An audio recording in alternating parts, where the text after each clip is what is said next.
Hello, Global Theater. My name is Jerry Fielka. Today is Feb 28, 2024. Want to thank Rob Grant and his amazing podcast. I'm probably wrong about everything. Want to thank Max Good for introducing us to today's guest, Joseph E. Green. Joe, where in the heck you calling in from? Right now, I'm calling in from Laredo, Texas. Right Oh. on a lot of action down here. Laredo, Texas. Wow, that's cool. The first question is, what is the best thing for a human being? I immediately think of Conan's answer, right? You know what Conan's answer to that is. Tell me, I don't know. They ask him what is best in life, and Conan says, to crush your enemies, feel them driven before you, and hear the lamentations of the women. Wow. Yes, which is I would say that is a short-sighted and probably not best for all human beings. But let me just ask you, this is a movie called Conan, or it's an old fable, or who's the author? This is from the movie. So I don't know I don't think this comes from Robert E. Howard, but maybe it does. But I know that Oliver Stone wrote that screenplay, but that also sounds like John Milius. John Milius directed it. So Milius directed it? Oh yeah. My God, that guy. Yeah. He's a guy. Well, we know who he is. He's a great writer, great filmmaker. Yeah. Okay, so but no, I don't think that's the right answer. Okay, yeah, that's good. I work as a recovery coach, so a lot of what we talk about is, as you've probably heard before, the opposite of addiction is community. So typically, when you're talking about the best thing for other human beings, it's in terms of connection, being accepted, and being loved. I mean, that's pretty much what it's all about. That is heavy. Connection, being accepted, and being loved. Yeah. That's Eden Abe wrote a song called Nature Boy. He's a proto hippie. He's Nat King Cole made it a hit, and then everybody's done it. And the line I repeat all the time from that song is, the best thing you'll ever learn is to love and be loved in return. There you go. Yeah. What's your favorite form of information, how it comes into you? Favorite form of information? I guess I read more than anything else. Yeah. But Yeah, go ahead. I love film. I love music. So, but I guess I read more than.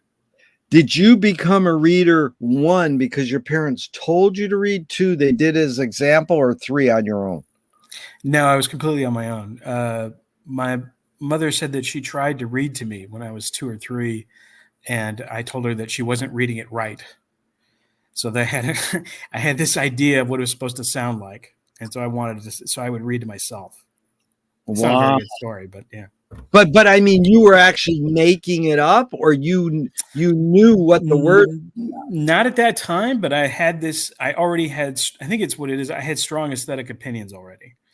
Right. And by the time I was 6, I was writing and drawing little comics and selling them to my friends. Yeah. Okay, so why do you think humans collect or gather information? I think humans mostly do it because they are trying to put themselves in the picture. Yeah. That is to say that they are trying to, in this whole form, this continuum of connections, where do I fit in there? Which is a little bit different from why you would do it as a society, but I think that's why individual people do it. Like when you get down to brass tacks. Yeah, it's really good, Ben. You are smart. I'm learning a lot. Okay, so is this need or want to collect information more innate or more invented? That is a fascinating question. I think it's got to be innate. Yeah. But you're also talking to someone who's kind of a Gnostic. So that fits in with a Gnostic worldview too, it being innate. We were going to do a salon on Gnosticism. That word goes so many directions. When you said it, give me a brief, normal human, person on the street definition. What's a Gnostic? In just in context, you said it. in the context that I said it, maybe a little bit, traditionally you're talking about, gnosis is the knowing is within oneself. Yeah. The way I think about it in terms is that in the last half of my life here, or fairly recently, I'm convinced that there's a creator. I'm also convinced that we have no real way of knowing what that creator is all about. So it's not knowing, although narcissism means knowing within oneself. You're Correct. saying it's almost meaning not knowing. Yeah. But being able to admit there's not knowing. Yes. But to you're be, saying, to be in touch with the intuitive. So it's intuitive. Yeah, there you go. Mm-hmm. It's like I'm aware that there's not knowing, but it ain't going to stop me from trying to find out. Exactly. Yeah. That's exactly it. Do thoughts create emotions? Yes, I hope so. I write plays. So yeah. Is thinking more innate or more invented? No, I think that's innate.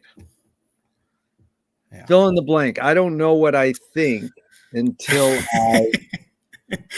I thought it, right? You don't know what you think until you thought it. And I'm sure you've seen those experiments. They've run fairly recently that your brain knows what you're going to say before you say it. Really? Yeah.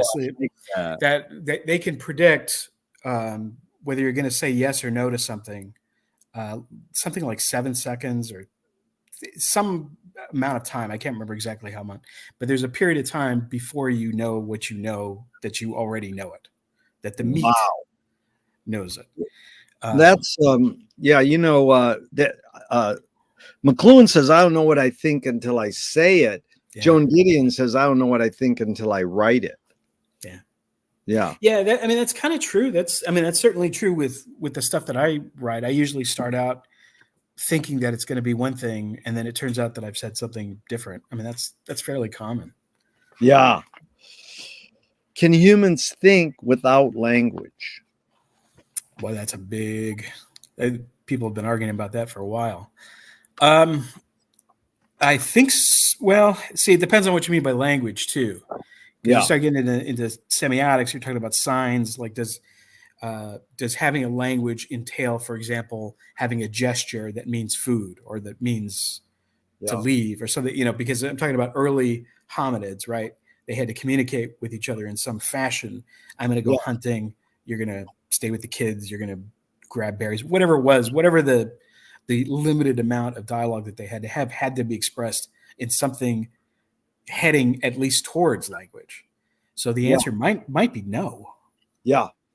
It's good. Yeah, it's amazing. I'm glad you said it, because Chomsky says a language is not just words. It's a culture, a tradition, a unification of community, a whole history that creates what a community is. Yeah. What do you do when language doesn't work? When language breaks down, what do you do? I'm in big trouble. You're in trouble, but what do you do? I don't think I figured that out yet, really. I am so connected to the written word and the spoken word that and this has happened to me where I just can't get anywhere. I listen to music, I go for a walk, Yeah. Okay. movie, there. Yeah. But yeah, no, it's very difficult. Yeah. Well, no, those 3 methods are good. I love this guy told me a couple months ago, what do you do when language breaks down? He goes, group hug. Yeah. If you can find a group that wants a hug. Yeah. Your observations of humans in general, are we more thinking beings or more feeling beings? Unquestionably, we're more feeling beings. And in fact, I think the thinking is secondary. I think the thinking is a derivation from the feeling. The feeling is first. Yeah. The experience is first. Yeah. And for some folks that are not that tied into their thinking, they might spend most of their lives in this area of feeling, and they may never get that far into thinking. I think a lot of people live that way, and I don't mean that in a bad sense. I don't. Very good. I just mean that in the way that they approach reality and that they assess reality. I think I spend too much time probably thinking about the nature of reality, because I'm never going to get the answer, but it's just the way I'm built. Yeah. Yeah, Bridget Bardot says, "When I make love, I don't think." I'm like, "Good luck." So, or like people meditate. They go, "Well, think about not thinking." Yeah. You Yeah. know, How do you do that? yeah. Two Turing questions from the 50s. One, is Hmm. thinking a function of the soul? Wow. Ultimately, I am being driven to answer yes to that proposition. Yes, Yeah, I think so. yeah, I don't think, for example, that artificial intelligence is really artificially intelligent. yeah, Not in the fact that it's analogous to our thinking. I yeah. don't know that that's ever going to happen. I suspect not. Well, that's you have ESP because the next question is by Turing. Can machines think? Yes, but not all the way, as it were. Yeah, Um, I have a hard time. I have a hard time conceiving in how that would actually happen. yeah, I mean, it's one of the fundamental questions about reality: is why is a rock not conscious, but we are? yeah. Or anything else. Like, what exactly is it that makes something conscious in thinking as opposed to something that isn't? I mean, what Yeah. is that mysterious? I know not what. Right. Now, in your political research, pretty deep, you work with John Judge. Yes. You Yeah. know who Mae Brussel is? Oh yes. Just a quick side question before we get into all that. Have you used Chatbox in your research at all? No. No, because if John Judge's book on what's that where all the people killed themselves, like Jonestown. Oh, If Jonestown. Yeah. Yeah. John's book on Jonestown comes out, then it's suppressed and it's not allowed in libraries or something for a long time. I know we got a weird copy through Xerox, but then Yeah. eventually you can find it on the internet now, right? I Yes. mean, the whole Well, thing's the whole thing is free on the internet. yes. Right. So pre the internet, if Chatbox had existed, it was missing that out. It was missing that research out. Yeah. Yeah. Yeah. Yeah. And actually, some of my work, like for example, the article that you're talking about by John Judge is called "The Black Hole of Guyana," Yeah. and I wrote a zine on Jonestown that's based on John and May's work. But what I ended up doing is filling in some of the background that they didn't have access to necessarily, because it is much easier these days because of the internet to find information going back hundreds of years in the past than So it would have. you added more to theirs. Yes. Amazing. How Mhm. beautiful. Mhm. That's good. I tend to start with John and move from there. I mean, that's Yeah. how. John was a huge influence on my life. Yeah. We'll get into that. Okay, so do you more pursue happiness or more pursue meaning? Meaning, yeah, Yeah. by far.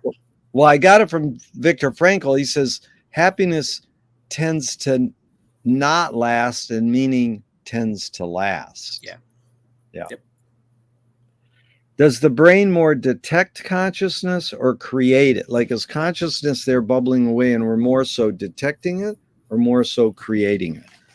That is not a resolvable question, I don't think. At least, I mean, I've read a lot of like 20th century philosophy.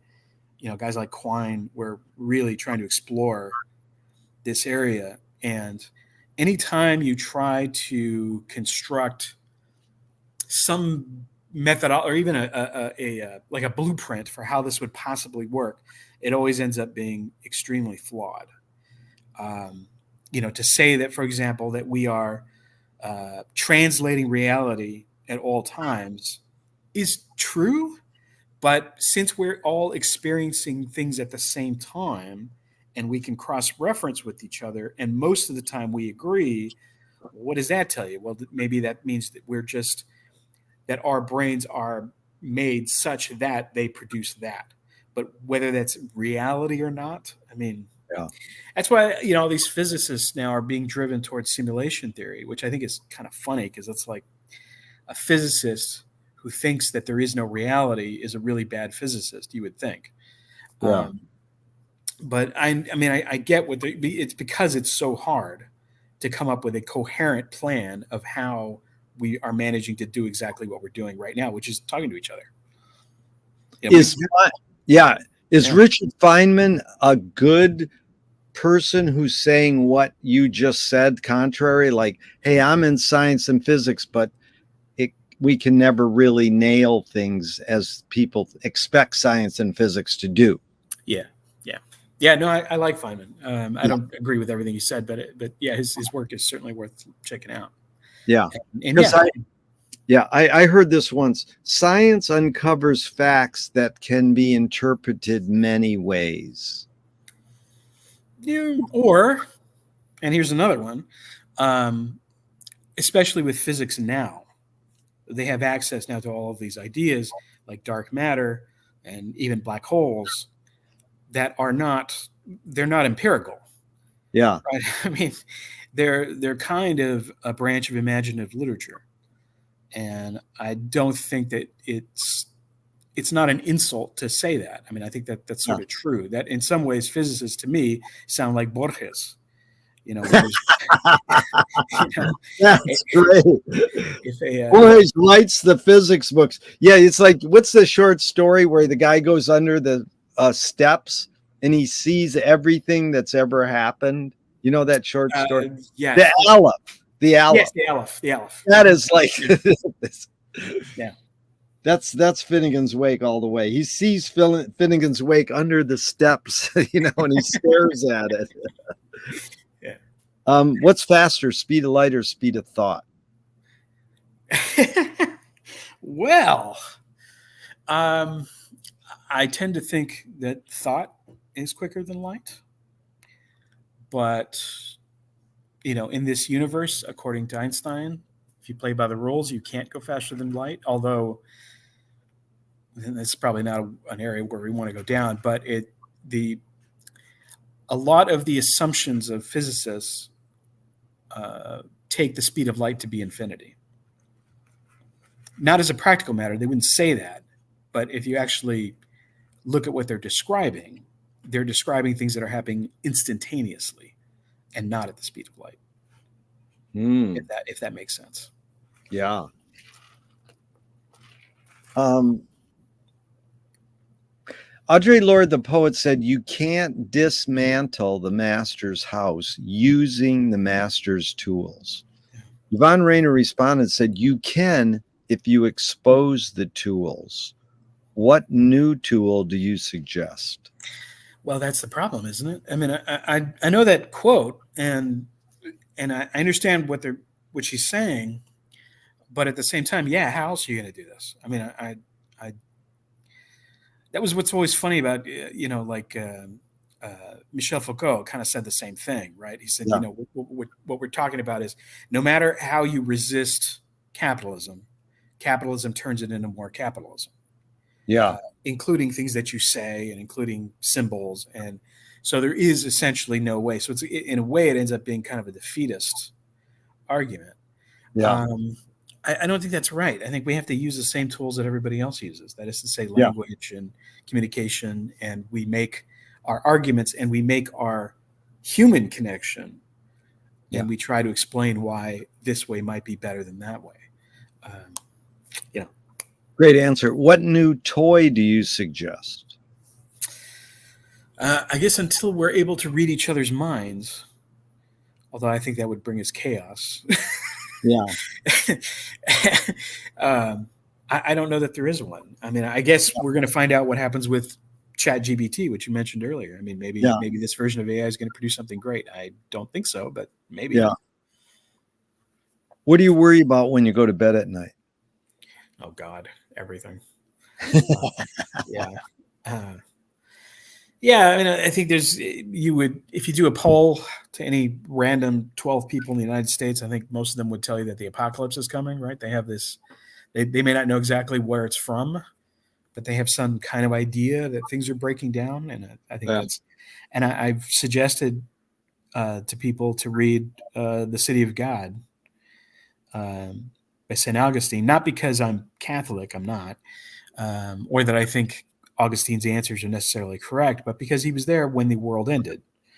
At the beginning of the 5th century, the Visigoths come in and sack everything in sight. He's the Bishop of Hippo out there in North Africa. Yeah. And he sees it all. He sees the world being destroyed around him. And he has some insights about that, which I think can be useful. And he contrasts it with what he calls, of course, the city. It's a city of man versus the city of God. But you don't need to go that far with the metaphor. The point is to continue to operate in your community. Yeah. These are the things that are important, right? Really good. In fact, where I got that question is Errol Morris's film on Rumsfeld. Oh, yeah. He said, what do you worry about? It's a great question. McLuhan learned from Ezra Pound, the poet, that artists are the antenna of the race. They're broadcasting and detecting the hidden psychic effects of our inventions, so we might learn how to cope with what we don't like about our inventions. Yeah.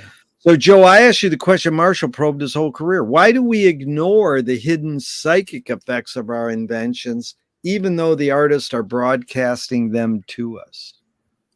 Because they just don't want to be bothered. I mean, Yeah. Who wants to have a revolution, especially after you just bought a house or just moved into an apartment or just started a new relationship or just got a new dog?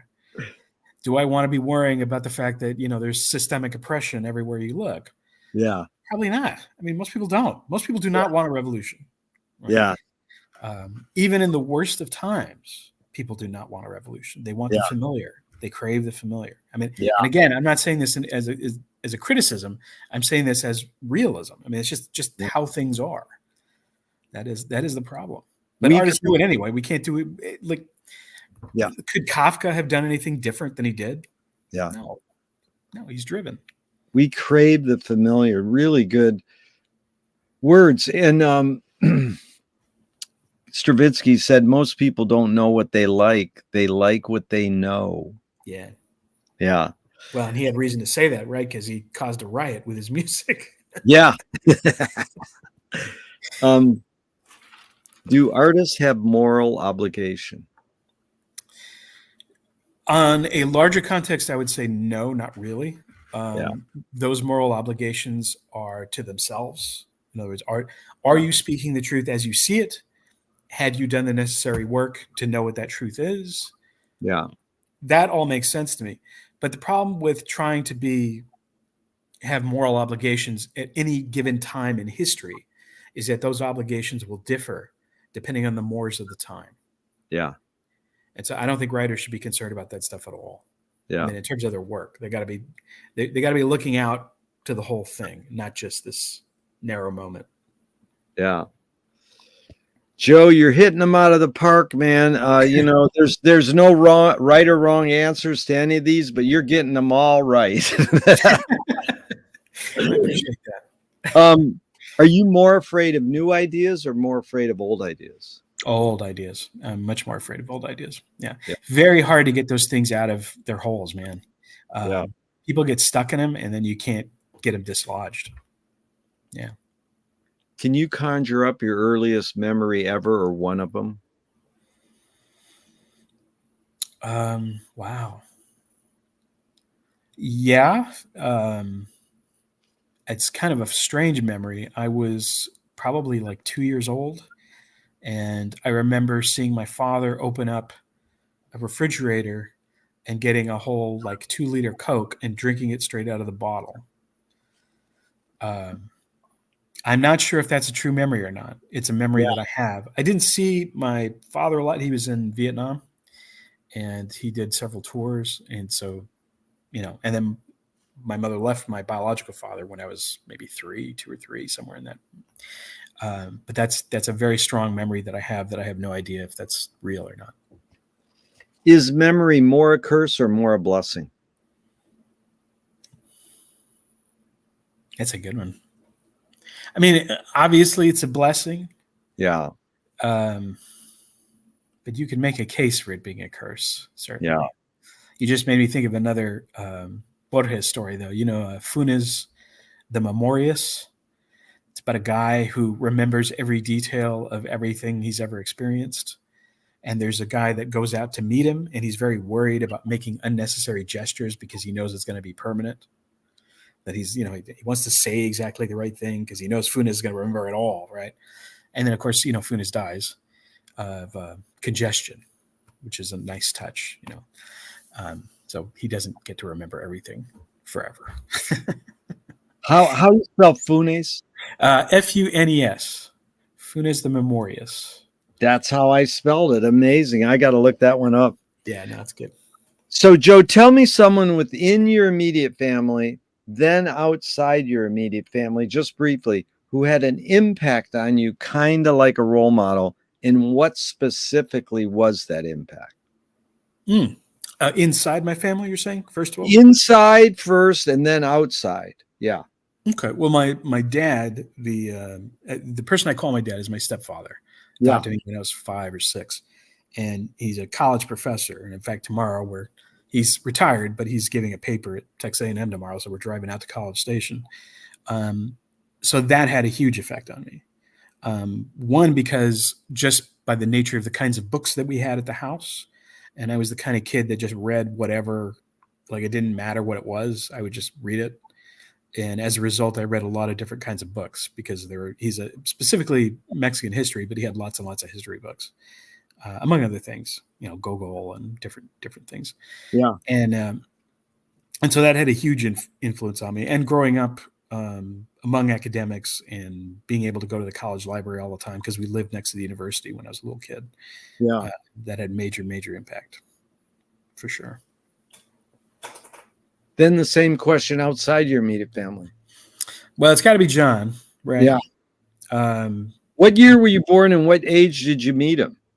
I was born in 1972, and I met him in 2005, I think. So how old are you then, and what is that about? I was, 30, 33, something like that. Age 33, and then at what age were you when he died? That was 2014. So that was 42. Yeah. You were 42. So you spent about a decade with him, 32 to 42. Yeah. And it was the kind of thing where, I met him at a COPA conference in Dallas because I read the story that you mentioned earlier, the article, The Black Hole of Guyana, in a book called Secret and Suppressed that Feral House put out. And when I read that, I just was so blown away by that article. I decided I had to meet John. And so I researched him, found out he does this thing. And I drove out to Dallas, went to the hotel, and he was there in the morning at the breakfast table. And I just sat down, introduced myself, and we talked for several hours. And after that, I just started helping him with whatever I could help him with. It was just, he completely took my head off. Like I had no idea about this the whole hidden history of the world, basically. Yeah. That John laid out for me in a 3 or 4 hour period where I just like every idea that I'd ever thought of, it seemed, suddenly underwent a revolution. I went, wow. Amazing. So would he answer that as May Brussel being his major impact? Yes. Yeah.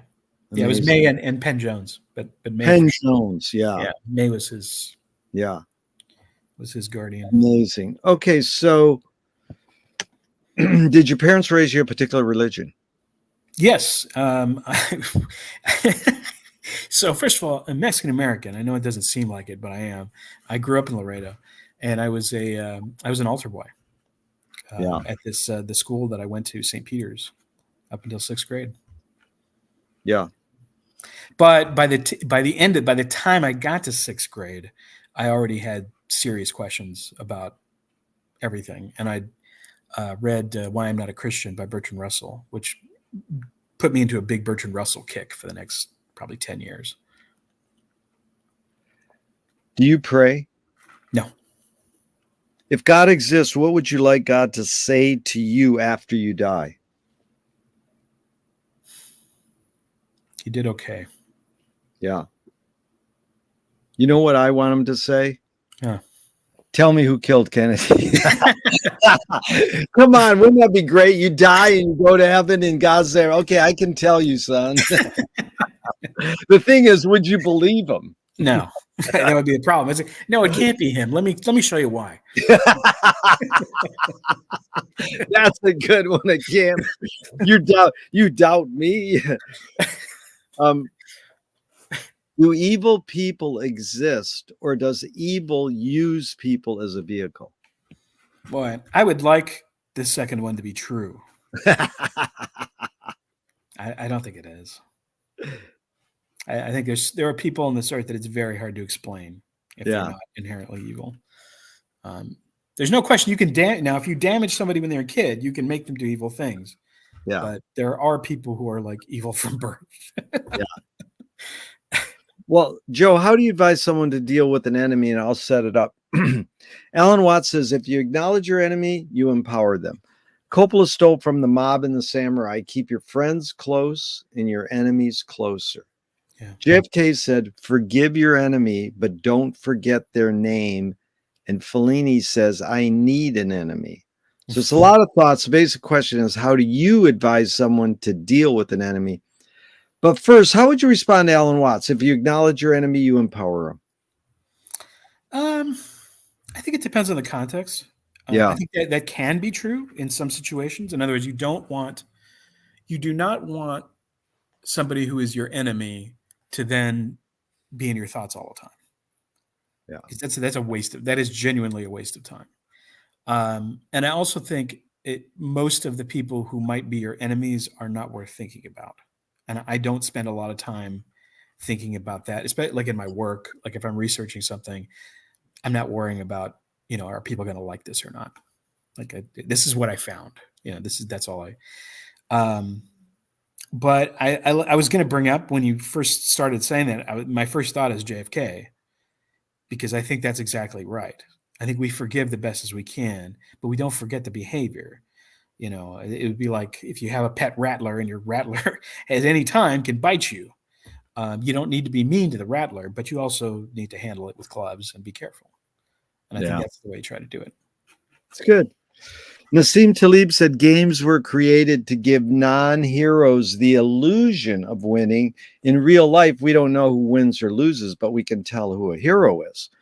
Then my friend said, well, villains don't think they're bad. No. They want control. Heroes want freedom. Gregory Bateson says, when the criminal gets caught, does he go, whoa, my criminal skills weren't up to snuff that day? Or does he go, whoa, I did something morally and socially wrong? So it's a lot of prompts. The basic question is, does punishment work? Yeah, well, bringing up Michel Foucault again, right? Normal is a process of coercion, is what Foucault said, and I think it was in Discipline and Punish. I think there's a hard line to be drawn between things that are considered socially acceptable, legally acceptable, and morally acceptable. I think most of the time those things have a little bit to do with each other, but often they may have nothing to do with each other. And in fact, a moral dictate may force you to break the law. I mean, like Martin Luther King or somebody like that. So I don't put a lot of stock in social laws. You need some minimal aspect of coercion.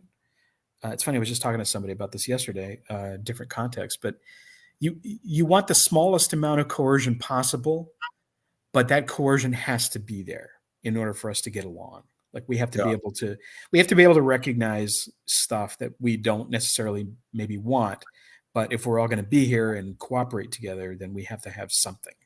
Yeah. So Joe, walk us through, I mean, this is what I hear basically or know about you. Playwright, researcher of hidden history, and recovery coach. That's pretty much your three callings? I guess it turned out to be. I also spent about 20 years in insurance. Insurance, okay. In casualty, yeah. And I've actually written a book about casualty, and I was a casualty trainer for a while. So you're an author, investigator. Yeah. Private investigator, yeah. Yeah, for a couple of years. So let's go on those that I mentioned, and you can go into the others. Where's your tipping point? Was playwright kind of the first thing? Did you go to college to do that? Mm-mm. Okay, so then where's your tipping point? Well, what came first, researcher or playwright? Writer, just pure Writer. writer. Okay. So Um, where you're growing up in a house with a lot of books, your dad's a professor. Where did you go? I can do that. Where's the tipping point? when I was about 5 or 6. Really? Yes, I was very sure that I was going to be a writer when I was like 5 or 6 years old. My parents got me my favorite Christmas gift of all time. They got me a typewriter when I was 9. Wow. I thought that was amazing, and I immediately like sat there and started writing stories on it. I was going to be a novelist for the longest time. I wrote short stories. In fact, I just published a short story in an anthology, which is cool. But I don't really write narrative fiction anymore. And I wrote several novels. None of them were publishable. You know, I junked them over the years. And I always wanted to be a screenwriter. And I did have an opportunity to do that as well, though that's a long, terrible story. But I landed on playwright. I was involved in the theater when I was a little kid. I was in some plays, and then I directed some plays in college, and it just seemed like a natural thing. Like this is something that I can do that makes sense. Well, let's stay on Yeah, playwright for a second. yeah, A screenwriting teacher told me great art is when you can clearly see the intention of the maker. Kubrick says the opposite. Great art is when you can clearly not see the intention of the maker. What role did or does intention play in your creative process when you're writing a play? yeah. Well, it's so funny that Kubrick said that because, of course, it's ridiculous. Every frame of a Kubrick film looks like a Kubrick film. There are scarcely many artists whose Kubrickness is inherent in everything he does. Intention is 100%, and I think that if nothing else, um, if you go to one of my plays or read one of my plays, they don't sound like anybody else's plays. So that is part of the point, that the stuff that I produce is definitely coming from my point of view, very specifically, for good or for ill. Okay, before we go into research writing, research of hidden history, one more on playwright. Duchamp said there's no art without an audience. How much were you thinking or you're thinking of your audience when you're writing your play? Most of the time. So if I have an idea that I want to dramatize, um, I don't, it's not like I'm going to like throw dick jokes in it, because I think that's going to appeal to an audience. But there is a way to construct things. It's really proper playwriting or proper screenwriting, that if you do this correctly, you will elicit an emotional response or a humorous response or a thrilling response from an audience. And so I think about an audience a lot when I'm in construction. Yeah. And so that is a driver, and it's not, and the sort of floating above that. Well, are you compromising your vision? No. It is a play. It has to function as a play in order for and I'm going to get my stuff in there. Believe me, right? Yeah. Yeah. Well, now where was the kickover for researching hidden history? Is that when you met John Judge? Yeah. Not So previous to that, you had some interest in that and you just said, oh, I'll go to this conference, and then it kicked you over? Or were you pretty, okay. No, it was John. So this is the thing. So I grew up in an academic household, and I was always interested in leftist, anarchist, counterculture, William S. Burroughs. Like I love all that stuff. Yeah. Jean Genet. And I was always very attracted to all of that. And especially also as in my teens, I was thinking I'm going to be the next great Mexican-American novelist. Right. So I was also reading a lot of Spanish literature, Portuguese and everything else. A lot of it from the 60s, because it was when it was the boom, el boom. All of these, suddenly these Latin American writers were writing all this great stuff, and it was radical, at the time. There's Carlos Fuentes and there's Julio Cortázar, which Antonioni made blow up out of one of his stories. And this was all very exciting intellectually, and this is what sort of spurned me at that time. But I did get into, so I read when I was 17, I think I read the autobiography of Malcolm X. Yeah. And that flipped the script for me. That was like one level of charge of like, holy crap. I did not know this. Like I did not. And so following that, I then went on to read, Soul on Ice, and I went to read Angela Davis, and I, got into all that stuff. I was really interested in all of that, but I did not specifically connect it to conspiracy theory as such, because in my thinking during that time, conspiracy theory is nonsense and silliness. Like that is not to be taken seriously. So when I saw JFK, and I think I saw it in the theater, back in 91 or 92 or whenever it was, and I thought it was great. Yeah. I thought it was amazing.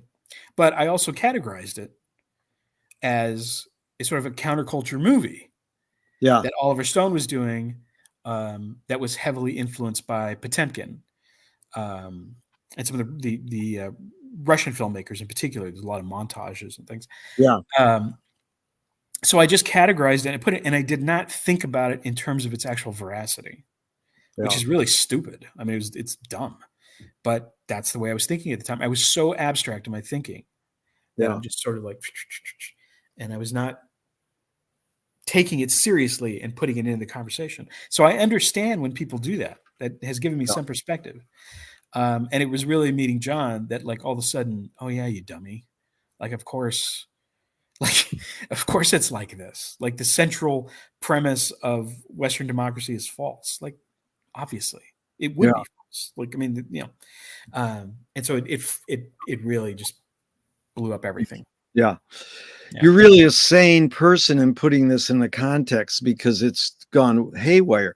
Before we get into that, one more question on the researcher of hidden history. Yeah. How much, same Duchamp question, how much are you thinking of your reader when you're writing that? I'm trying to. Yeah. I'm trying to get better at it, to be honest, because again, I think like an academic when I start. And so a lot of the pieces that I wrote when I first started writing about this are probably too academic. So one of the things I tried to fix in my last book, the Tinfoil Hat book, is these are more readable. These are less. There are fewer dense passages, and I try to be very clear about what I'm communicating.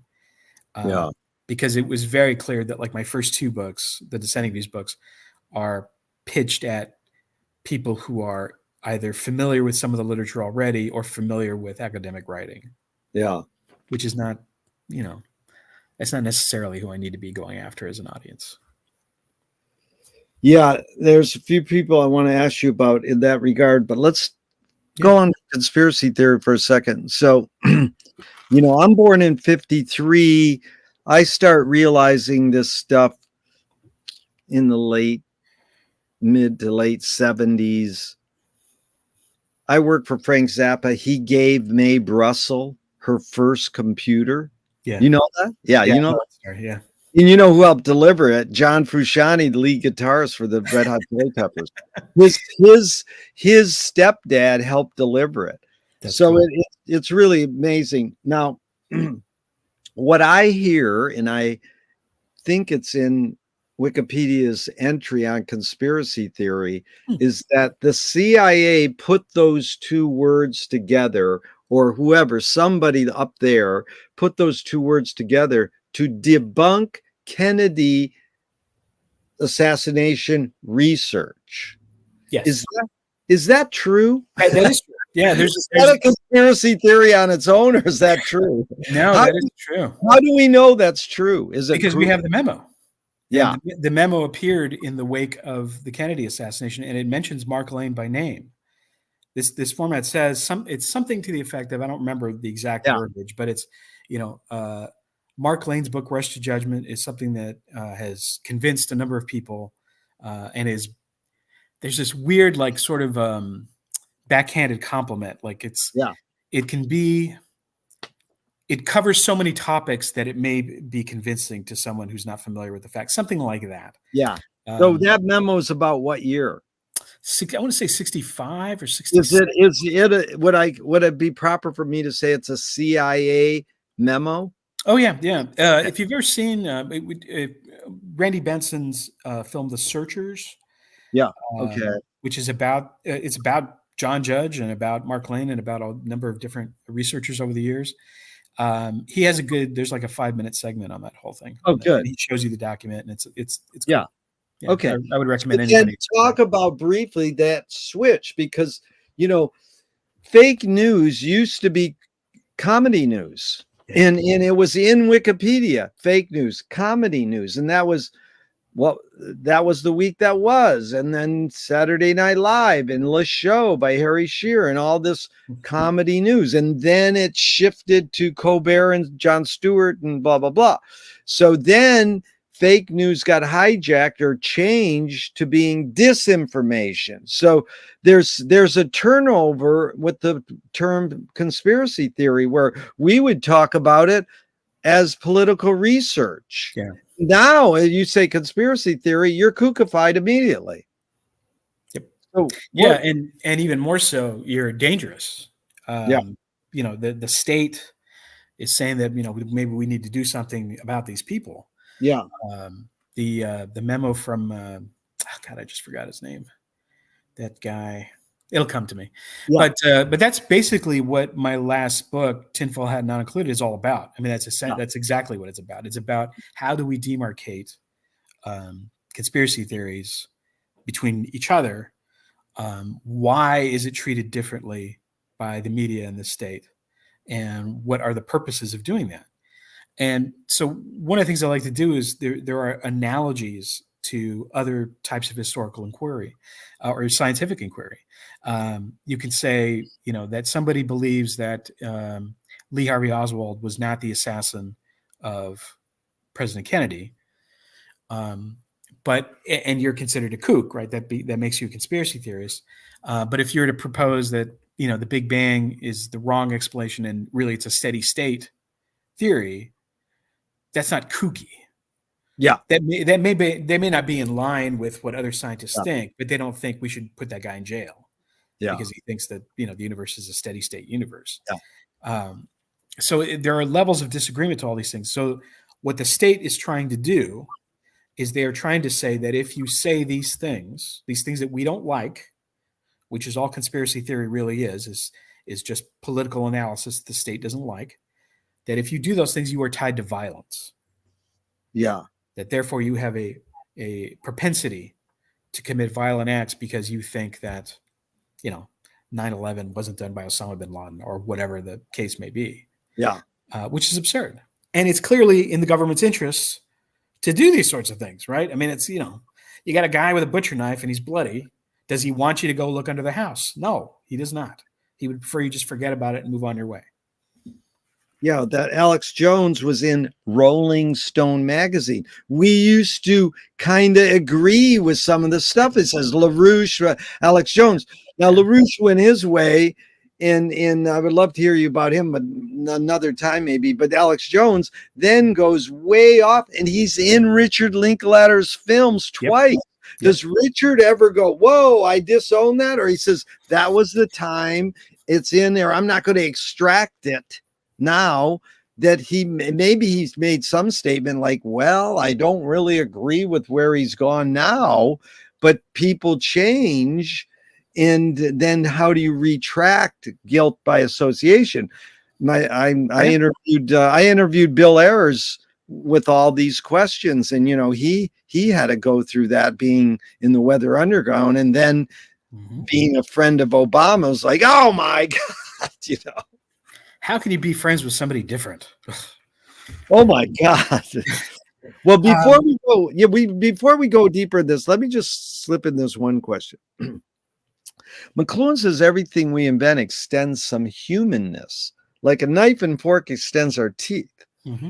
Shutter in a camera or projector extends our eyelid. Maybe philosophy or religion, like non-tangible, extends consciousness. What does the writing utensil extend for you? Because it's sort of like your main tool.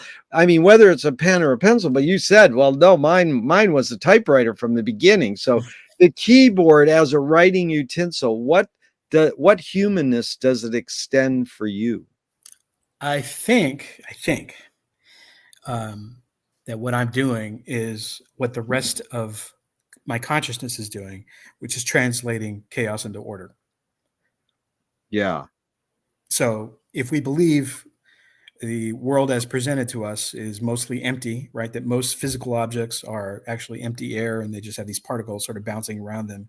They give us the illusion of firmness and that we are also composed of these same things. If your brain tried to show you that, I think we would never get anywhere. It would just be this, we would just see everything as chaos. So we don't. So we have, there's however it is that we are, whatever is mediating our response to reality is doing so for the function of making it orderly so that we can experience it in a coherent way. And I think that's what my brain is doing when I turn something into a play or I turn something into an article. There's a bunch of jumbled up thoughts that are running all over the place, and I'm trying to put them in order. Yeah, it's really good. I think It's very good. And so let's go into you talked about political conspiracy a little, and you even brought up that word anarchy. And I'm curious, Utah Phillips says anarchy is making rules for yourself and not other people. Yeah. Who's entitled to make the rules? It's I mean, that's the whole question. And the best answer that anybody's ever come up with is you try to include as many voices as you can, right? I mean, that's the idea of democracy.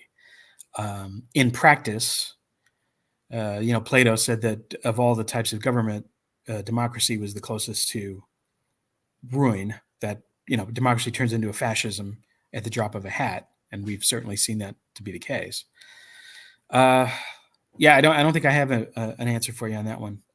Yeah, I don't know. Joe. Let me consult you about the wording because, first of all, I talked to a great anarchist. He goes, "That's bullshit." What Utah Phillips says, but he didn't say it was bullshit per se. But he says it wasn't really accurate. But it's just sort of like I add these cute quotes to open up the question. The basic question is, I want to say who should make the rules. Well, we know who's entitled. That's a hard word to say because then it's like, oh, entitled. We live in a plutocracy, not a democracy. What wording is best? Should I leave it who's entitled to make the rules? Or what wording would you advise me to change it to if we could change the wording on that question? What attributes should the rulers have? What attributes? Mm-hmm. So if you want to, right now we're moving towards a society in which the most important and powerful people will be those who are scientifically competent, specifically in using machines to work reality for us. Yeah. Right? So is that what we want out of our rulers? Yeah. I don't know. I think my gut says that that's probably not what we want. Yeah. That we don't want just that. That's part of the problem with all of these disagreements about the First Amendment and the government and all that. Like, who makes these rules? And right now we're heading towards a technocracy. What's that word mean? Technocracy, it means that the state is governed towards technological things, that technology runs everything, which is, more or less what we're at. In fact, there's a book by one of McLuhan's, he wasn't his student, but he followed. I know. Let me guess. Neil Postman. Neil Postman, yes. He wrote the book, Technocracy, yes. Technocracy, that's good. Yeah, because we call Neil a non-Finneganese McLuhanite. But Neil Postman's very important. Yeah. He, his as McLuhan popularizer, if you like. Yeah. and amusing ourselves to death. I mean, that's a big question I want to go into. Is fake news Colbert more activate or pacify? But let's stay here first before we go into too many, because that was good. Now, in response to your question, what attributes should rulers have? Tell me one or two rulers, specifically U.S. presidents, that had the attributes that worked for you in your research, or if not a U.S. president, someone who you look up to and say those are the attributes. Actually, I'll tell you the one I would say who I think should be president. Angela Davis. There you go. Yeah. A no-brainer. Yeah. But would she ever run? And would she ever? No. But Shirley Chisholm, Ryan. Yeah. Well, you're getting, and I think you can observe a lot about a society, because who gets to run for president? Like, we're about to go into an election where apparently the same two guys, are going to run again against each other. Why is it that if you try to hire for a job, you will get better people coming to work at your convenience store than the people we're sending to be the president, or that have more honorable attributes? And I think that's a very good question. I mean, obviously there was a lot of things I liked about John Kennedy. There you go. And probably even more Bobby, at least what he became in 67 and 68. I think they would have been superb presidents, which is exactly why they were killed. Sheesh.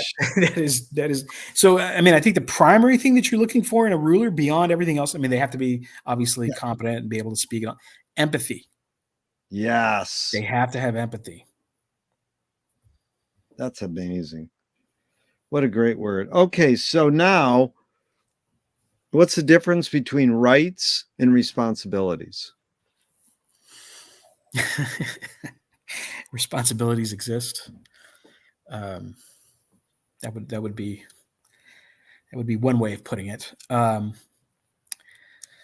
But when you're implying rights don't exist, yeah. You didn't want to say it. Rights don't exist. Yes, rights are kind of a legal fiction that we created to fiction, to make people comfortable so that they'll participate in society.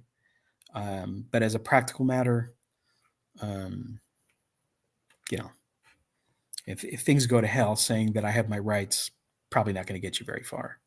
But responsibilities don't change.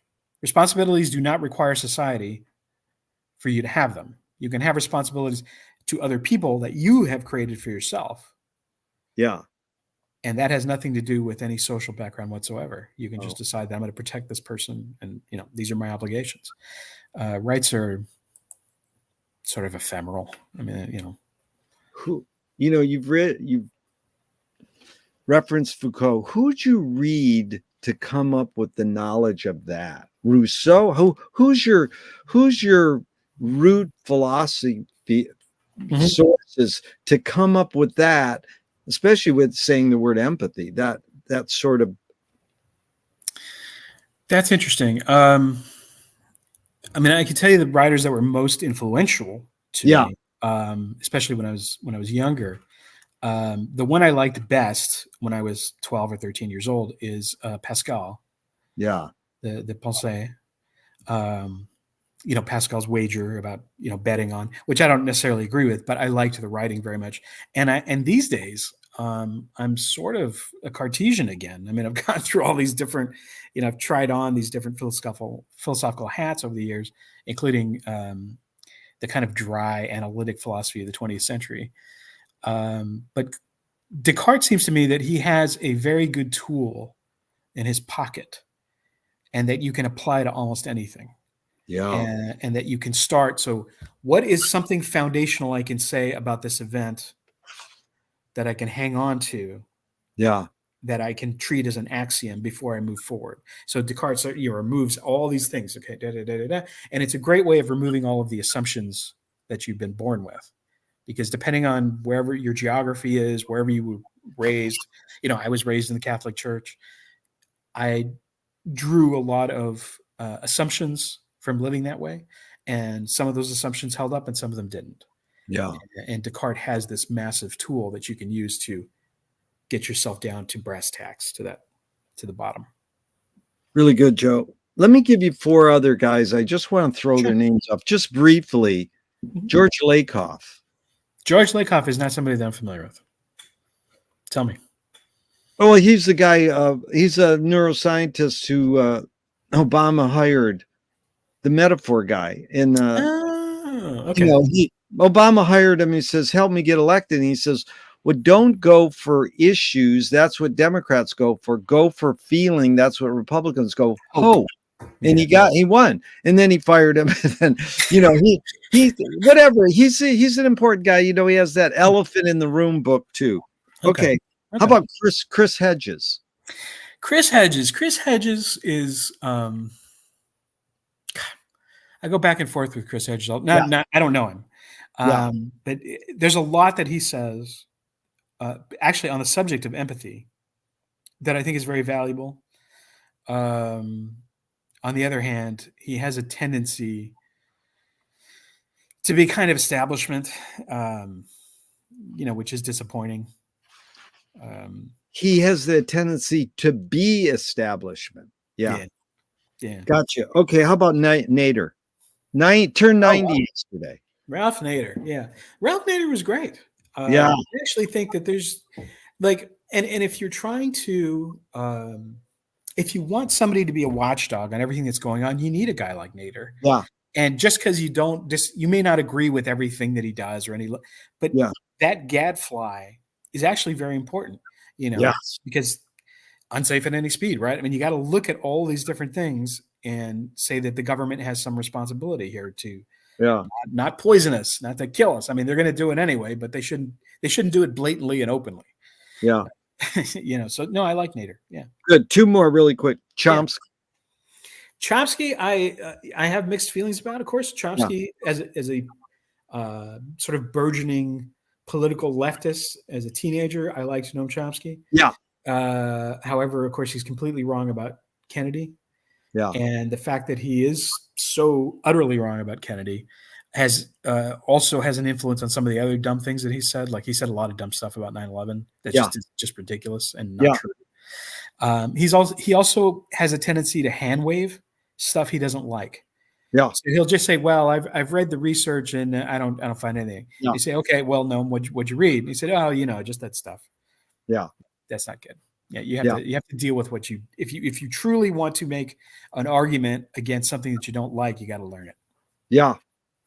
Howard Zinn. Howard Zinn, I thought was pretty great too. It's the same thing. I mean, Zinn knew that he could go a certain distance and no further. Yeah, and he was aware of that. I mean, I've heard there was a couple of radio interviews that I heard him on where he sort of was. You could tell he's kind of bumping up against this thing. Yeah. But he was very nice. My John Judge's Hidden History Center, Howard Zinn came out in favor of that, which was very nice. He didn't have to do that. So yeah, I mean, it's I think in general he was a positive force. Yep. What's the difference between rebellion and revolution? Oh well, it's sort of like the rebellion is like what's that? Bartleby the Scrivener, right? Yeah. Bartleby in Herman Melville's short story, Bartleby just says, "I would prefer not to." Yeah. So when he's asked to do things, he said, "Nah, I don't really want to do that right now."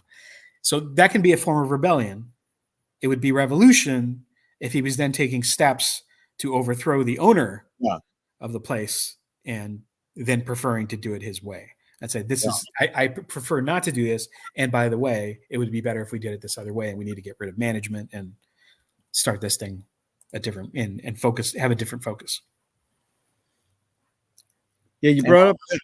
Go ahead. Oh, I was just saying, and also revolution typically involves violence at a certain point. No. Because you brought up, I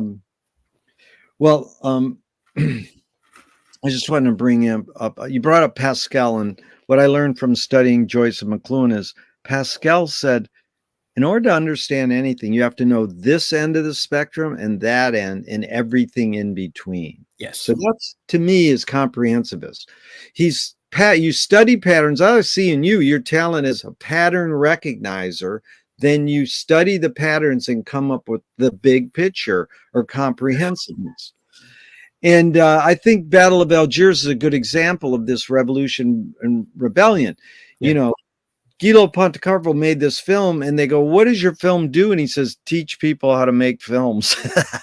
But it's used by Bush as a training film, and it's used by the Black Panthers as a training film. So it sort of wavers in the middle. And then I just interviewed John Else recently with all these questions, and he made the Day After Trinity, you know, and Oppenheimer's going to sweep the Oscars. It's like, wait a minute, there's this other film too. And he said the same thing about Day After Trinity, that it's used by the good guys and the bad guys. Yeah. Yeah. So that middle ground, how does that happen to find in you researching the hidden history? How do you find that middle ground so they're like, oh, he's giving us, like Howard Zinn's alternative, or no, he's giving us research. It's up to me to decide whether I'm going to go this way or that way. Yeah. Yeah. No, I mean, that's exactly right. And I have read a great many books that were completely against my position. I read Murray Rothbard, who's a libertarian, and all kinds of stuff. I read Arthur Butz's The Hoax of the 20th Century, which was a pile of junk. But I feel like I have to investigate these things because it's all on the table. For that exact purpose, when you talked about Pascal, that's exactly what I like. Yeah. This idea that you have some kind of knowledge. That's why I don't want to throw out Western Civ. Like, it is possible to recognize that the basis of Western civilization is slavery and conquest and all these bad things. It's absolutely true. Yeah. But there was also a lot of greatness that came about from that. And I don't think you need to throw Plato's The Republic out the window just because of this other thing. You're going to miss out on a lot. Yeah. If you don't include this stuff. And the reason I know is because I read it. Yeah. Whatever you want to say about Western Civ, and I agree with probably 95% of it, you still want to read Shakespeare. You're still going to want to do it. You're still going to read, Don Quixote. I think that's a good idea. Amazing. Yeah. That's Faulkner said, I'm for anyone who seeks no, wait a minute. That's actually a question we didn't get to. So let's not go there yet. I want to say on this, because we sort of went on this theme. Okay. I listen occasionally to Tom Hartman on Pacifica. And, he came out of NLP. Once I found that out, I went, I don't know, a little about MLP, or enough about NLP.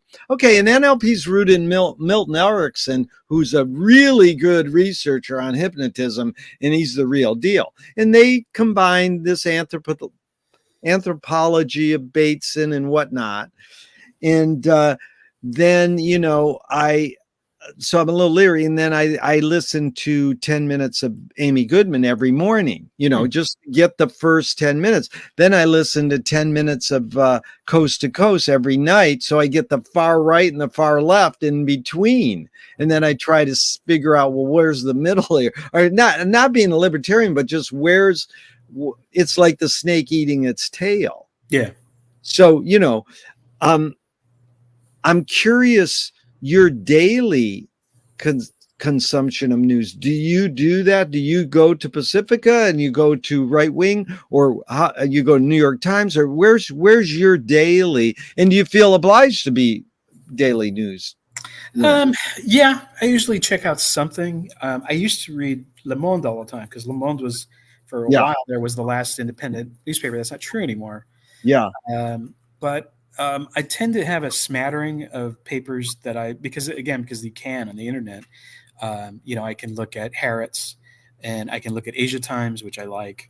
I can look at The Guardian, which is, you're getting that kind of view. But hold on, Guardian, is Guardian more left or right of the New York Times? Is it sort of sameness, or? Well, see, I don't think the New York Times is very much to the left. Well, you know what Michael Moore calls the Wall Street Journal or Journal. He calls it the enemy's tip sheet. Enemy's tip sheet, yeah. That's pretty Well, good. the Financial Times. If you want to read what powerful people read, you're going to want to read the Financial Times, The Yeah. Economist, The and Economist. Well, Foreign both Affairs. of those I found they have great writers. Yes, they do. That's They're brilliant people. so. Are they better than the New York Times? Unquestionably. Yeah. And they're Yeah. allowed to go further into depth. I mean, the problem with most newspaper coverage is it's true in some sense, Yeah. but it's almost never the whole story. And the Yeah. stuff that gets left out tends to be very important Yeah. to any given story, because they're trying to, exactly what you're observing, that we're trying to keep everything within here. And Yeah. this is the left, and this is the right, and this is where we're Yeah. at. But all of the, like, real life is out on the, the fringes and over Yeah. here and over. But no, we're going to keep it right, in this little box. That's why I don't find television news very useful. Yeah. Unless something is happening now, it's a live event. So we have the cameras are on. Then yes, I will watch it for hours and hours of something, like 9/11 or something. Yeah. But in most of the time, yeah, watching the news is sort of like, okay, yeah, Yeah. because you kind of know what they're going to say, right? Yeah. They're not going to have Angela Davis on. Yeah. So it's really good. And so, yeah, that's, did you read that article that laid out how Jon Stewart spawned Tucker Carlson? No. So it was basically, we got this budget to go to Walter Cronkite and his followers, or whoever followed him. And then we trusted that news source. And then it got to this kickover when Jon Stewart turned the news more into entertainment. Yeah. And he got a huge budget. So this is, the article sort of says it's the budget. So once Jon Stewart got that budget, then the other guys went, well, we can get that budget. So then Tucker Carlson, who's a Grateful Dead head, that? It's like, oh my God, help me. He got the budget. So what do you expect when they get that budget? That's so much. Now, I don't know if that article is accurate. I'm just curious if you ever learn more about it. It seems it was from some source. I don't even know. My friend told me. And so it seemed that it made sense. Yeah. That's what happened, So, I mean, that certainly sounds plausible, and it makes sense because I don't know if I really want to get into all this, but I don't think Jon Stewart in general has had a positive effect on things. Well, that's exactly what I was avoiding us talking about this time, because really you got to end in 15, 20 minutes. Okay. If you do. And I would love to plan a part 2 so we can get into other things. Yeah. So yeah, but I know it's like, how effective is Feral Press when it came out, and how effective Amok Books and who's that guy? Adam Curtis. Yeah. I mean, wow, he starts talking about Carrie. What is his name? Carrie Thomas or the Steam Shovel Press. Steam Shovel Press. Yeah, Ken Thomas. Yeah, when we were like, wow. And then Steam Shovel Press appeared on 60 Minutes because you buy a book, How to Kill People. We're like, whoa, they're leaking into the mainstream a little, So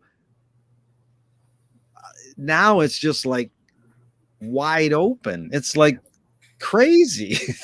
we never predicted this would ever happen. We sort of felt safe in our little, feral book. Yeah. Or like with their, I'm sure you remember the Lumpanics catalogs. Did you ever get the Lumpanics catalogs? Lumpanics is huge in my life. Exactly. Yeah. I mean, just the catalog. This is the greatest thing ever. How to build a catapult and why you would want to. Yep, I want that one, and I want that other book. Yeah.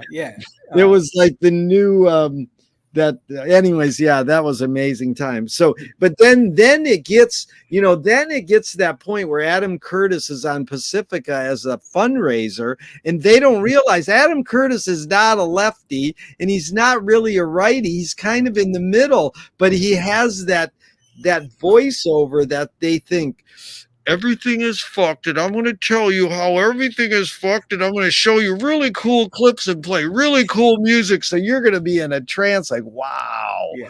You know. Yeah. So let's go here. We could talk about movies in it. This is John Basil Barnhill. Where the people fear the government, you have tyranny. Where the people fear the government, you have tyranny. Where the government fears the people, you have liberty. That's a socialist, right? Okay, then in 2005, V for Vendetta paraphrased it. People should not be afraid of their governments. Governments should be afraid of their people. Yeah. So the question, John or Joe, is, excuse me, how do you personally handle false fears? So let's say the war on drugs. You can't have a war on drugs because drugs don't fight. You can't say no to drugs because drugs don't talk. Yeah. So how do you handle these false fears? War on drugs, war on poverty, war on terrorism. Oh, well, I mean, I think those are pretty, like the war on poverty and the war on drugs. And actually, speaking of the war on drugs, I think it was Haldeman just came out and said that's exactly what we're doing. We were trying to arrest Black people. The whole idea was that if you declared that you had a war on drugs and you could arrest people for carrying, minute amounts of marijuana or whatever, we would be then putting a lot of Black people in jail. Yeah. So I think that was absolutely. And like I say, somebody in the Nixon administration, I can't remember who it was, who said that that's exactly what we were doing. Yeah, you mean just recently you said that? It was like within the last 10 years. Yeah, it was. Yeah, yeah. Mm-hmm. And what, you see the movie Our Nixon? No, I don't think I've seen that one. It's worth seeing because it's basically all these tapes. Richard Nixon gave his cronies Super 8 film cameras to shoot all kinds of footage. Haldeman and all these guys, and then this footage was sitting in an archive that anyone could resource. And two great filmmakers finally got the resource for them to, make a film. And then you just put all the tapes that they have in, as like voiceover. And it was kind of astounding. But again, then what does that do? It pop cultures what you're doing seriously. So then how effective is that? It's like there's the fine line. Like, how do you deal with that whatever you want to call that yeah, I mean, it bleeds over. And of course, a lot of the stuff when I have ideas that are way out of the mainstream, I will put them in my plays. So because I have a level of plausible deniability when I do it that way. So, but there is a problem with everything becoming entertainment for sure. And speaking of Neil Postman earlier, one of the key observations that always stuck with me, it really made a dent, is that he said that whenever you find riots, like there's a riot at night, which is a frequent happening, right? What you end up getting footage of are trash can fires. Yeah. Because cameras require light. And so, wow. So we are all, then we come to understand that this is what a riot looks like. It looks like trash cans on fire, because that's what they can shoot. And so it's the medium really is the message in this case. Yeah. That's a really good observation. Yeah. It's sort of like that girl who shot George Floyd footage. Oh, yeah. She should have won Best Cinematography at the Oscars. Yeah. And she held that camera for 8 or 9 minutes. It wrecked her life. She said, I had nightmares that I should have put the camera down and stopped him. It's like, girl, you did the right thing, because if you tried to stop them, they would have probably need you too. Yeah. But that was her going back to this empathy thing. Human beings are feeling intuitive humans. She held on to it. In a way, she changed the world for a couple minutes there. For a couple of minutes. Yeah. Yeah. Absolutely. Yeah. So, I mean, but how do you personally handle false fears? Good question. Real good question. I think that I try to be aware of the, like, if you're watching something on television, you're watching something in film, you're reading a newspaper, you're aware of the context of the information. What are the biases of that particular kind of information, right? So, trash can fires look good on TV. Conflict looks good on TV. Yeah. So one of the things that pushes like television news or anything is there are two sides to the story. Yeah. Because that's immediate conflict, which is interesting to watch. Yeah. Does that mean that every single topic has two exact sides? Of course not. Yeah. So that is the dictates of television. So you just have to be aware of these things, and then you try to muddle through as best you can. But Joe, this is funny because I've been hanging out with Ty. He's Medea Benjamin's partner in Code Pink. Oh wow! He's a professional activist in DC. It's really amazing how much he's taught me. But he was in one of our meetings, and he says, "Well, what can we do about this?" The ultimate question at every political meeting I've ever been to. Well, what can we do about this? He says, "Educate yourself." Yeah.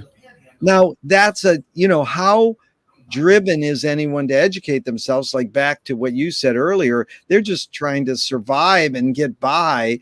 And then how do you learn how to read between the lines? Yes. You've learned how to read between the lines, but some people read it like I'm naive, I'm gullible. If they say this, I go, oh, and then I go to my friends and they go, look, dude, that's bullshit. Yeah. Yeah. So get yourself some friends. Yeah, that's a good step one. Get yourself some friends that think as differently as possible from what you think. Oops. Yeah.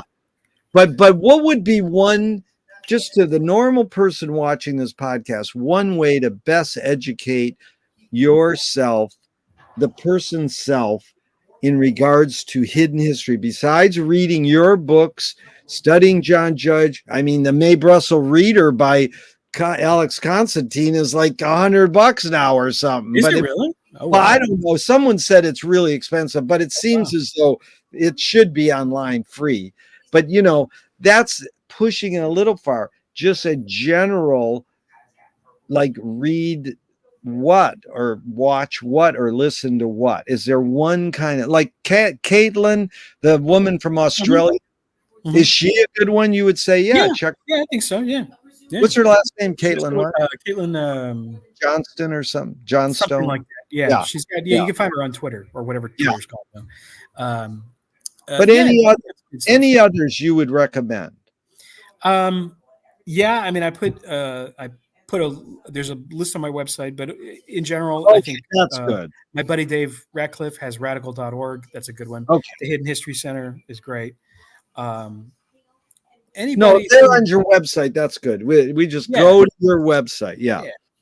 So let's do two more. Okay. And then we'll plan a part two. This truly been enlightening, Joe. What amazing. Really, you're a sane dude. Very sane here. This is a question I dropped years ago. But I'm going to ask you. Lewis Hines published photos of child labor in newspaper, printed matter.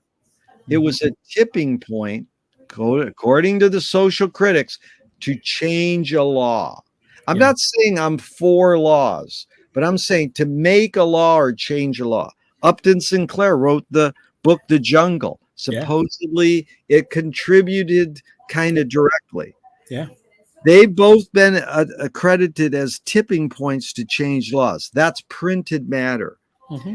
Is there any music, theater, art, or film that actually was the tipping point to change laws? We Shall Overcome is a great song. It was part of the civil rights movement, but is it actually a tipping point to change a law? So, any examples in those four mediums other than printed matter, music, theater, art, or film, that stand out for you as being a tipping point to change laws? And the first one that comes to mind is Bull Connor. So when people saw what Bull Connor was doing with the hoses and the dogs and leashing them on black protesters, they changed a lot of people's lives because all of a sudden white people saw the brutality and they were able to tap into their empathy. So Tell Bull me, Connor. Bull Connor is what? It's a film? No, Bull Connor was a person. He was the police chief that was in charge of Oh, when he's he was the unleashing the police dogs chief. and the yes. Yeah. But how did we know of him? Through TV footage? Yes, through TV footage. Okay, So the news put the footage on, really horrifying footage. If you've ever seen that stuff of when they were using the hoses and they were right. Oh, we've seen it in every film on that. Okay, so you're saying TV news of Bull Connor's hosing people down. Yeah. Yes. That's one big example. And it's a good point to bring up because I don't want to say that, when we're talking about using the tools to change things, that I'm against reform, because I'm not. I'm not against reform whatsoever. So in other words, you can make small reforms within the system, and those are well worth pursuing because they improve people's lives. Yeah. Yeah, no, it is a specific, the problem with the question, it's very specific because I say changing laws, because then they go to a Thin Blue Line by Errol Morris, and it changed some law. Okay. And there's been another, like, actually, just a quick thing, that the DA in the Thin Blue Line is Henry Wade, right? I did. Tell me who Henry is. The same DA that was in charge when Kennedy was assassinated. Oh my God. Same guy. Yeah. Yeah. Very good. And then, have you seen Wormwood? Yes, I have. What do you think of that? Well, I know a lot of the inside baseball on how that thing got made.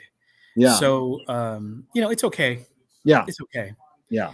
It left the person who wrote the book that it was based on was very unhappy with the. I think if he even got to see the whole thing, but he was not happy with the process. Yeah.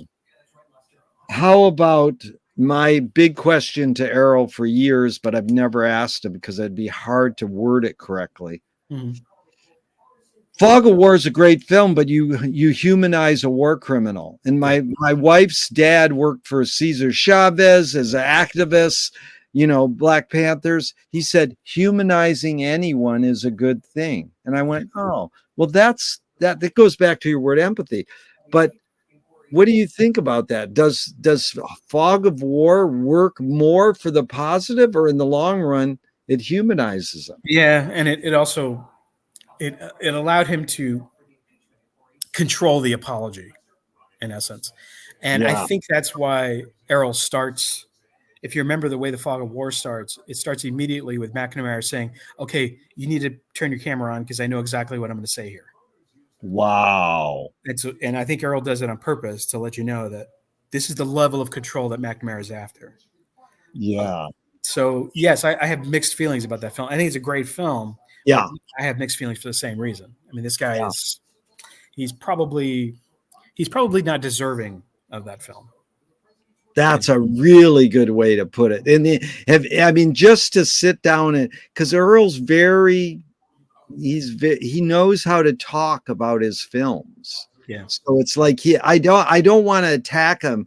And we thought the best way to ask him is, how do you handle people who say this, rather than being the person who says that to them? Yeah. Because the Rumsfeld film to me is like listening to McLuhan talk for 90 minutes. That guy is squirmy. Like he is so, like, he's a charlatan, but he knows what he's doing. It's like when Bill Clinton called up Amy Goodman. Do you remember that? No. The day Gore's being voted on to be president or not, Clinton called up and says, Amy, I want to be on your show. And then Amy just jumps on him and says, what about the Gulf of Tonkin? He walks circles around her. That's why he's president. She's not. He knows. In the same thing, Naomi and Amy had Alan Greenspan on. And they go, okay, now we can bust him.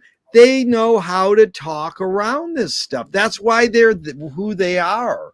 They're like, and that's a difficult thing. It was like if you and John Judge sat down with, Oliver Stone, and all these people and had like a really thorough thing. It's like who gets the dominant word because they're more of a aggressive entertainer or Oliver Stone's not that though. Oliver Stone, I interviewed Oliver for about 3 hours with a film crew in his office, and he is all business. Like when the camera, he is not thinking about being an entertainer. Like right. And he knows the stuff very, very well. He's very impressive. Yeah. Okay. So it leads to our final question for part one. Thank you so much, Joe. Yeah. This is New York Times TV critic in December of 2017. The cable news business model, conflict means urgency, and urgency means viewers glued to the channel. So it seeks out arguments and pushes buttons. It is a machine designed to generate stress and negative emotion. Mr. Rump does not exactly lack for that as it is. His entire philosophy has been fighting is humankind's most productive state, that the flight or flight response is to be savored and cultivated, and then blah, blah, blah. The feedback cycle results in news. All of us end up trapped, even if we're not watching. It's like secondhand smoke. Oh, I don't pay attention to the news. Yeah, but dude, you live in this world. You're caught up in it. So the two questions I asked from that, what is humankind's most productive state? And is conflict the human condition? It's funny because I feel like we're going back to Conan. Like we started with it is. And now we're ending with Conan with you crush your enemies. It makes me think of Joseph Schumpeter too, the historian that talked about creative destruction. But basically, that's the argument: is that destroying things leads to further creation, like a forest requires a fire to spread its seeds. Wait, what's Joseph's last name? Schumpeter. He's a pretty famous mainstream historian. T.R. Schump is Chumpter. I think. Schumpeter. Okay, thank you. I think that's right. Yeah. If you look him up, you'll get a bunch of stuff.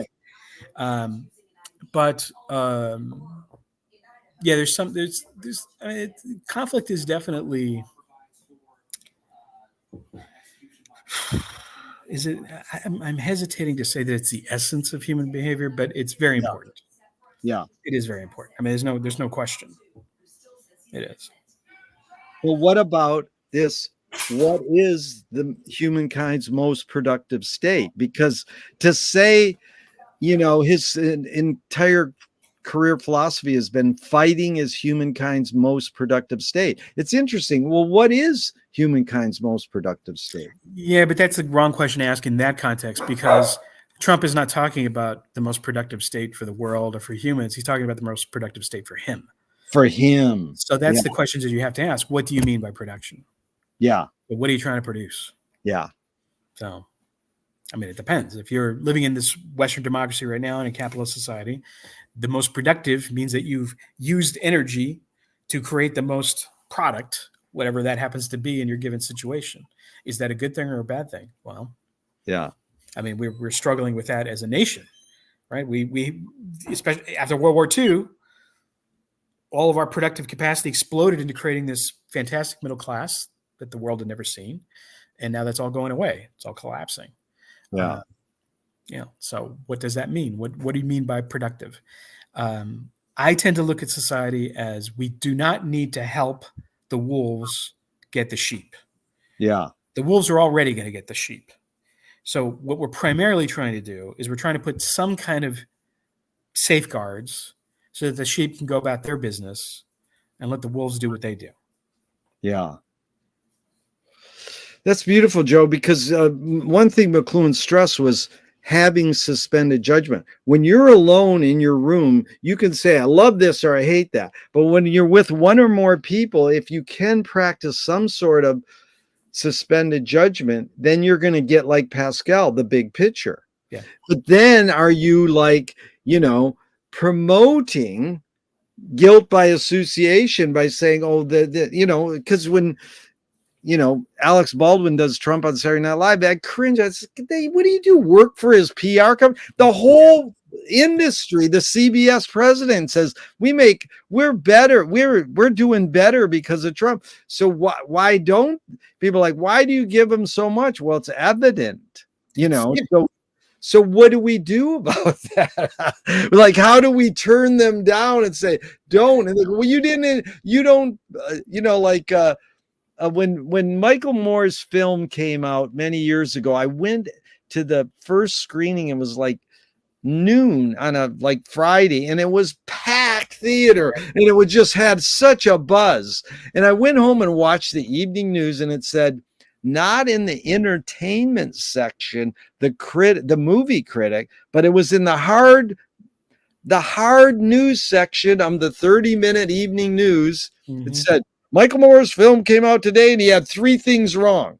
It was and then people go, well, he skewed the news. And I well, what does the news do every night? They skew the news too. So, it's all mediated. Yeah. And that's the point. That's the point. We're all humans. We have limitations to our senses. There are colors that exist that we can't see. There's stuff that is audible that we can't hear. And that's just for starters. Yeah. And then we have to choose where did I come from? What culture am I in? So it's always translation. Everything is translation. And that is the thing that I would, if I had a message that I wanted to put out to the world, it would be that it's always translation. Always accept it, not as an axiom, but it's just as a premise. Everything is a premise, not an axiom. Yeah. Just because the news said something happened doesn't mean that it happened, and doesn't mean that it happened in the way that they said. And that's true for the Washington Post, and it's true for Alex Jones, and it's true for everybody. Yeah. So I have a very boring suggestion, which is you got to do a bunch of homework. Homework. That's not boring. That's my favorite word. I'm doing homework. Actually, it all boils down to McLuhan says the only way to understand me is all of Joyce and all of the symbolist poetry. And here's Mallarmé. To define is to kill. To suggest is to create. So you divide it as axiom and premise. Yeah. It's not an axiom. You're saying axiom is defining. It's saying we're not going to investigate this because we're taking this to be axiomatic, which is to say, for example, that we have the right to go into countries and tell them what to do if we don't like what they're doing. And one thing I like to tell people, I say this in talks sometimes, what would we have done if during the incident in Ferguson, Missouri, if a detachment of Iranian soldiers had been flown in to keep the peace? Yeah. If Iran had decided to do that, would we have reacted well to that? Yeah. Because we do it all the time to everybody else. Exactly. Yeah. So amazing. But the second part of Mallarmé is to suggest is to create. So you're saying is a premise more of a suggestion? Because it seems as though you're doing a little more than suggestion. You're saying I've done research, but but when you're taking in new information, like when you're listening to me, even, right? So take what I say as a trial balloon, as a premise. Yeah. I'm not saying that you should just accept it because I said. That's But it. go look and see if that makes sense with your worldview. Does it make sense with your experience? Does it make sense with your intuition? I mean, I think all those things are very important. That's Knowing that we are mediating. yeah.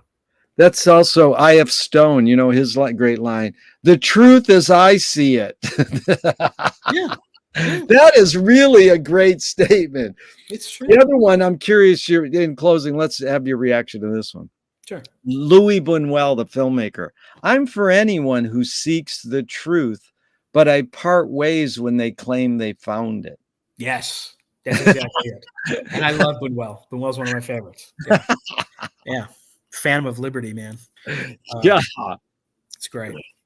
And I completely. Well, what a pleasure, man. What an enlightening time, man. I learned so much, and I hope it could be part 2, 3, 4, 5, like a Oliver Stone mini series.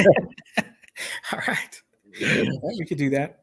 Yep. Well, Joe, thanks again. And I'm going to hit the end broadcast button, but I hope this never ends and we can keep talking forever and ever. Thank you so much. Thanks, Jerry. Pleasure. Yeah.